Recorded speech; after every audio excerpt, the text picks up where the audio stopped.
11820600105 dari Pendidikan Biologi kelas 5C.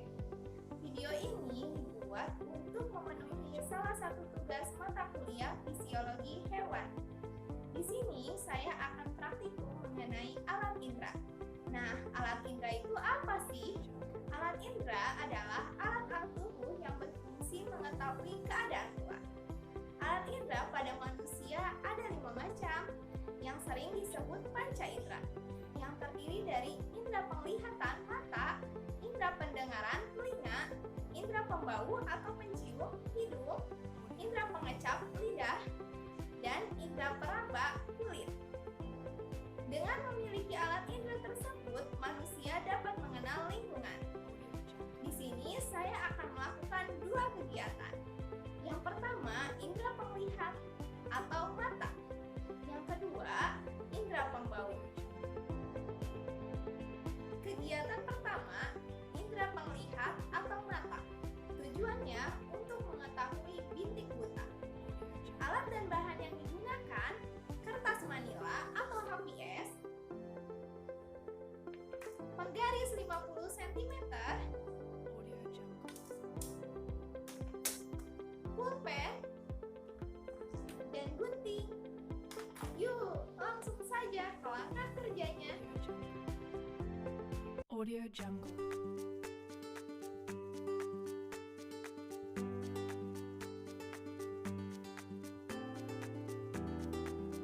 Audio Jungle.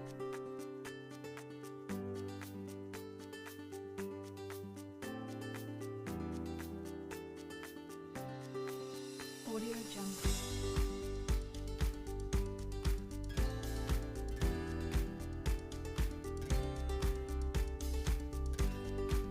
Audio Jungle.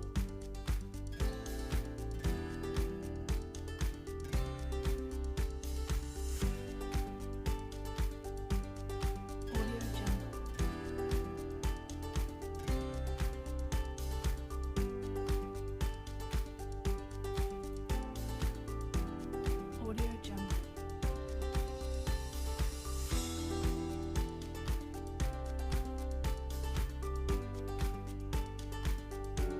Audio Jungle. Audio Jungle.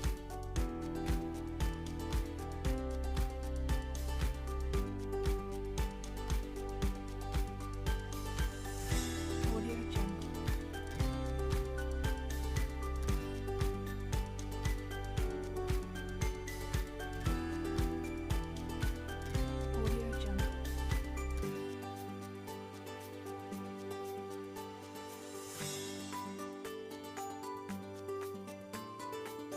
Audio Jungle.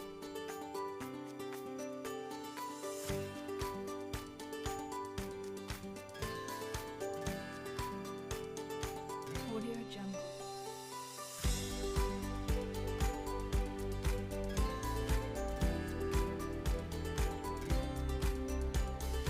Audio Jungle.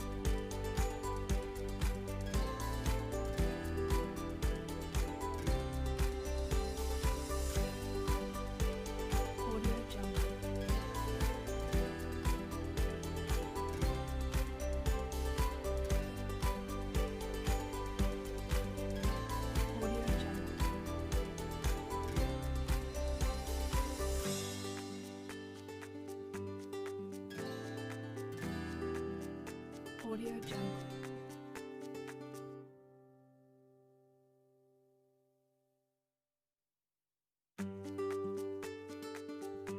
Audio Jungle. Audio Jungle.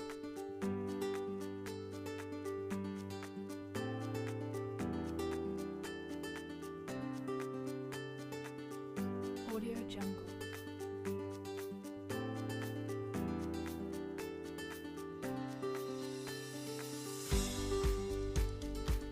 Audio Jungle.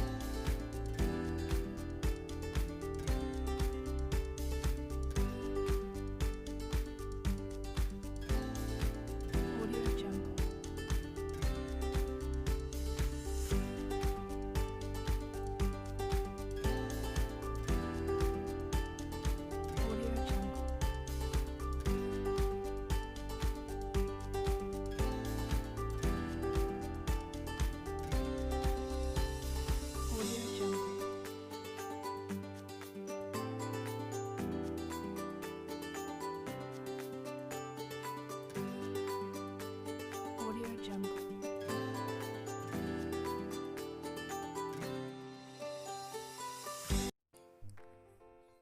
Inilah hasil pengamatan saya. Di setiap percobaan, hasilnya berbeda-beda. Mengapa hal tersebut bisa terjadi? Yuk, kita langsung saja isi pertanyaannya. Selanjutnya, pertanyaan dan jawaban. Yang pertama, apakah yang dapat kamu katakan tentang tanda positif dari hasil pengamatan? Jawabannya, dari hasil pengamatan di atas, tanda positif digunakan untuk mengetahui titik atau jarak bintik buta yang dimiliki oleh setiap orang. Hal ini bisa terjadi jika bayangan dari tanda positif tersebut masuk ke daerah bintik buta. Pertanyaan yang kedua, pada jarak tertentu tanda positif hilang dan pada jarak tertentu yang lain tampak kembali. Apakah sebabnya? Jawabannya, pada jarak tertentu tanda positif hilang karena tanda tersebut dibiaskan masuk ke dalam bintik buta, sehingga tanda tersebut hilang atau tidak terlihat. Hal ini disebabkan karena pada bintik buta tidak mempunyai sel reseptor cahaya, sehingga pada saat tanda tersebut muncul kembali, karena retina sudah mampu menangkap cahaya, sehingga bayangan tampak jelas dan dapat terlihat kembali. Pertanyaan ketiga, adakah hubungan peristiwa tersebut dengan peristiwa buta warna? Jelaskan. Jawabannya, tidak ada hubungannya, karena buta warna adalah suatu kelainan yang disebabkan oleh ketidakmampuan sel-sel kerucut mata untuk menangkap spektrum warna tertentu. Selain itu, buta warna juga bisa terjadi akibat faktor genetik. Setiap orang belum tentu buta warna, tetapi setiap orang memiliki daerah bintik buta di mana pada titik tersebut seseorang tidak dapat melihat objek tertentu. Pertanyaan keempat, orang yang pindah dari tempat yang terang ke tempat yang gelap tiba-tiba penglihatannya menjadi berkurang atau pandangannya menjadi gelap. Apakah ada kesamaan dengan hilangnya tanda positif pada percobaan tadi? Jelaskan. Jawabannya, orang yang berpindah dari tempat yang terang ke dalam ruangan yang gelap secara tiba-tiba, penglihatannya menjadi berkurang. Hal itu terjadi karena di dalam mata terdapat sel batang yang mengandung pigmen peka terhadap cahaya yang disebut rhodopsin, yaitu suatu senyawa antara vitamin A dan protein terkena sinar matahari terang. Rhodopsin terurai dan terbentuk kembali dalam keadaan gelap. Dalam waktu adaptasi tersebut, mata kurang dapat melihat, sehingga ketika pindah dari tempat yang terang ke dalam ruangan yang gelap, penglihatannya menjadi berkurang. Jadi hal tersebut ada hubungannya dengan bintik buta karena pada saat penglihatan berkurang, bayangan benda dibiaskan masuk ke dalam bintik buta sehingga mata tidak jelas untuk melihat karena pada bintik buta tidak mempunyai sel reseptor cahaya. Pertanyaan kelima, dalam pengerjaan percobaan tadi, apakah mata Anda mengadakan akomodasi? Apakah yang dimaksud dengan akomodasi itu? Jawabnya, ya, karena otosilindris berkontraksi sehingga lensa menebal untuk menangkap cahaya, sehingga objek yang dekat dapat difokuskan pada retina. Sehingga akomodasi adalah kecembungan lensa mata yang dapat berubah-ubah, menebal atau menipis, yang membuat pandangan menjadi fokus. Pertanyaan yang keenam, orang yang lanjut usia umumnya memakai kacamata. Jelaskan peranan kacamata tersebut. Jawabannya, kacamata yang dipakai berlensa rangkap, cembung, dan cekung. Di bagian kacamata yang berlensa cekung digunakan untuk melihat benda yang jauh, dan bagian lensa yang cembung digunakan untuk melihat benda yang dekat, sehingga bayangan benda dapat jatuh tepat di retina. Kegiatan kedua, indera pembau. Tujuannya untuk menentukan kepekaan terhadap rasa. Alat dan bahan yang digunakan: pisau, tusuk gigi,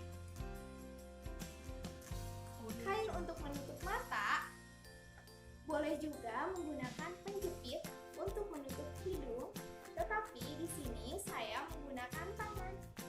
Audio Jungle. Apel, kencur, dan air putih Audio Jungle. untuk menetralkan mulut. Yuk, langsung saja ke lapangan kerjanya. Audio Jungle. Audio Jungle.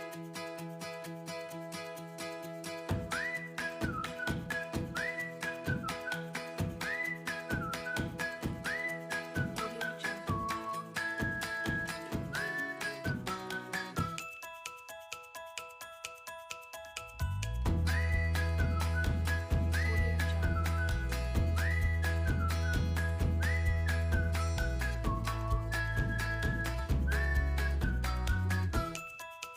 Audio Jungle. Audio Jungle. Audio Jungle.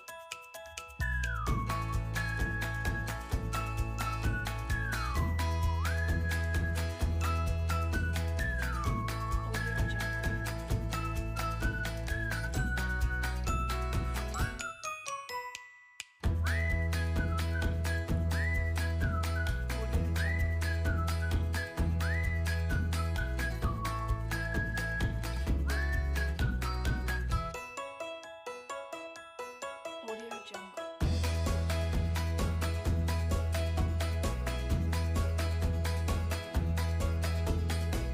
Audio Jungle.